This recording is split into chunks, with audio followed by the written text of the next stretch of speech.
So, trading deadline's coming up. There's been speculation, a lot of names. Dwight Howard, Kevin Garnett's name was thrown around for a little while.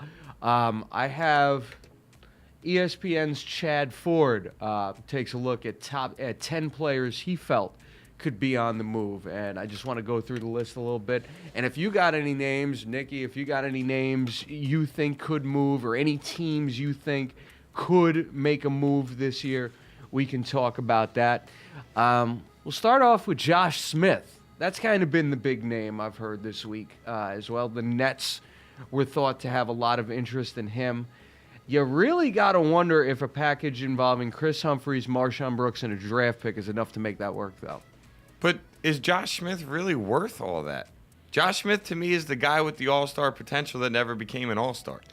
Well, listen, he's always been an overachiever, at least in my eyes. He always hits double digits in rebounds. He's a double-double-a-night guy. He blocks at an unbelievable rate for a guy who I believe is only 6'9".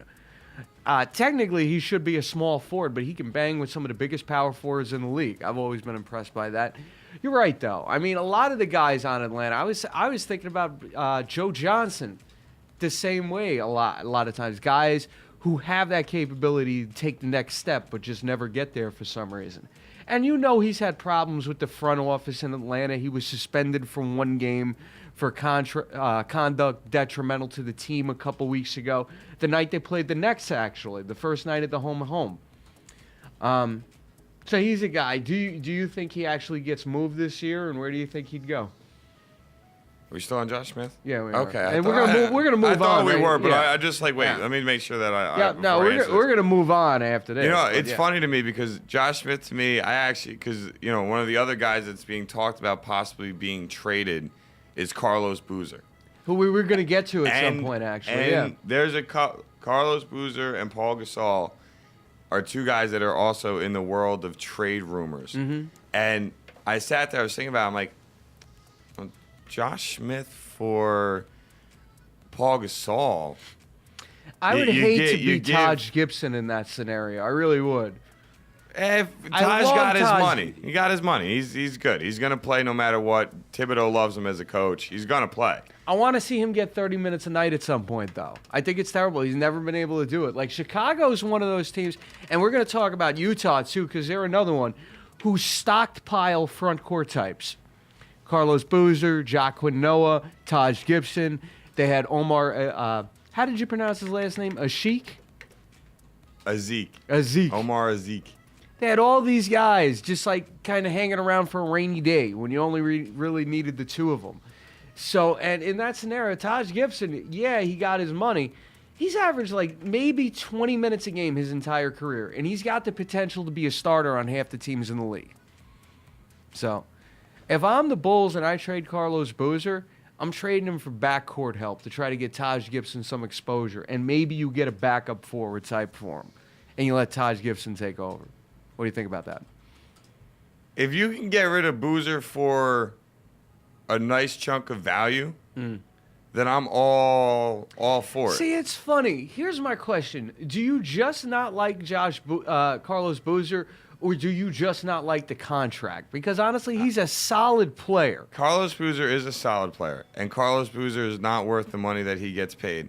But what I will say, my biggest issue with Carlos Boozer, and I see it all the freaking time, is he's the only player that takes plays off on that Chicago defense and gets away with it. And just he gets lazy on defense. He gets lazy with his rebounding when he's not making shots. He's inconsistent with that jump shot. It's a good jump shot. When he's on, it's a hell of a jump shot. Yeah. It's one of the weirdest looking ones I've ever seen, but it's a hell of a shot when he's on. But for what he does for the team, he is not worth the money. Where do you, if he was going to be, if say the Bulls were thinking about trading him, where do you think he would go? Like, what team do you think would take him or has a need for him? Off the top of my head, Carlos Boozer I could see fitting in not many places. He's got a very unique talent set. As like I said, well, we're talking about the NBA trading deadline right now, Eric. We're talking We're just looking at the list ESPN has written by Chad Ford of top 10 players he thinks could be on the move, trying to get opinions, and you can chime in anybody you think might be traded this year, or just teams you think are going to be looking to trade people this year. We started talking about Josh Smith. If you got anything to throw in about Josh Smith, if you think he's going to be They're traded. just trying to recreate the old Nets, or the old Hawks. That's all they're trying to do up there in Brooklyn. I don't think he's going, though. Do you They think? recreate Yeah. that's a good point. Joe Johnson and Josh Smith. Yeah, it didn't work in Atlanta. I don't know why they think just moving it to Brooklyn will be okay. Well, but to be fair, they didn't have a point guard like Deron Williams. Yeah, but let's Yeah. be serious. Deron Williams is more of a two guard that plays point than he is a pure point. I still think he's one of the top 4 or 5 point guards in the game. I agree. I think he's one. I'll put him one of the top. I mean, I'll say this. 5 to 10 I don't window. think, I get what you're saying. He's not as much of a score-first player as a Russell Westbrook or maybe a Chris Paul. Well, Chris Paul's as far from score first as you can find in the NBA. Shows you how little I watch Chris When Paul. it comes down to a point guard, Chris Paul actually was listening to Colin Cowherd today talk about Derrick Rose saying he's not going to play. And he talked about how Rose shoots, 1,100 shots, 1,300 shots, 1,400 shots.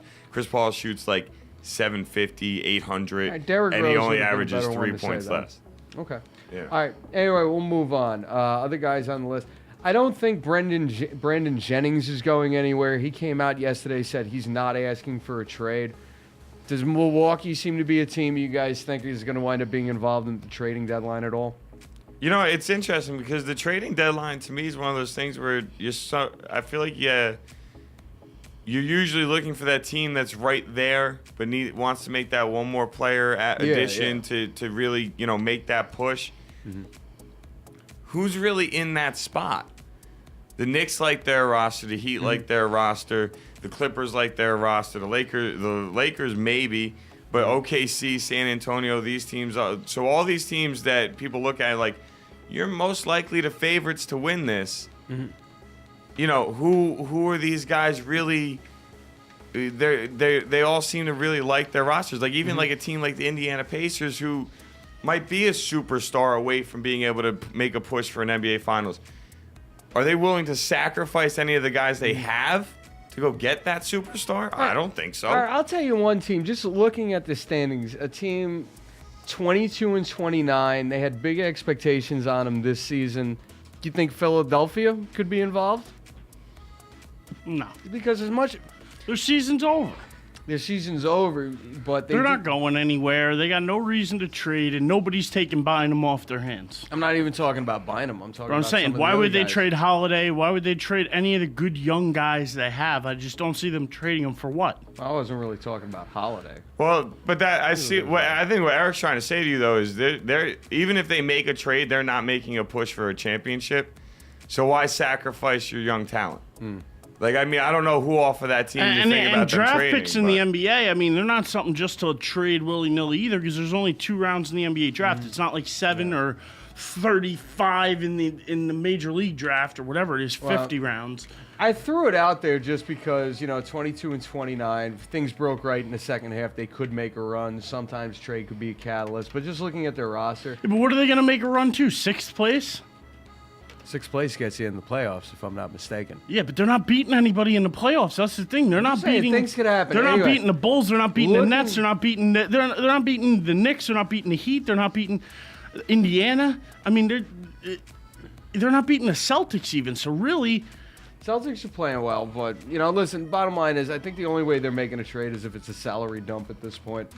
Guys See but that's what I mean. That I'll give you. They're not making a trade to make a push for a playoff run because even if they get there, they're not winning a championship. yeah, but Philly's already under the cap though, so it's not like they gotta worry about who they're spending money on. They really haven't spent a lot of money on people. Unless other than they buying them. planned on gearing up for free agent plays this summer.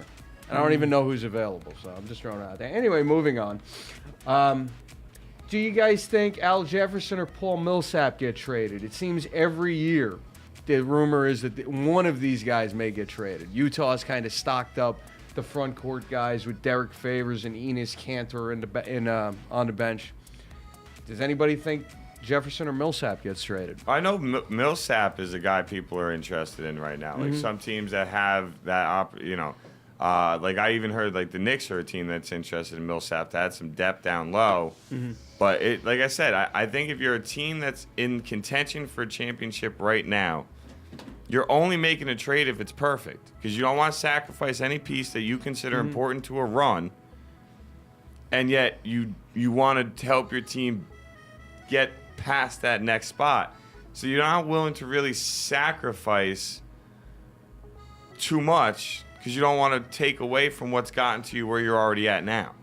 So, you look at a team like a Chicago, Brooklyn, maybe a Memphis or, any of these teams that are a little out of the you can win a championship talk, but maybe a one piece could get you back in that talk.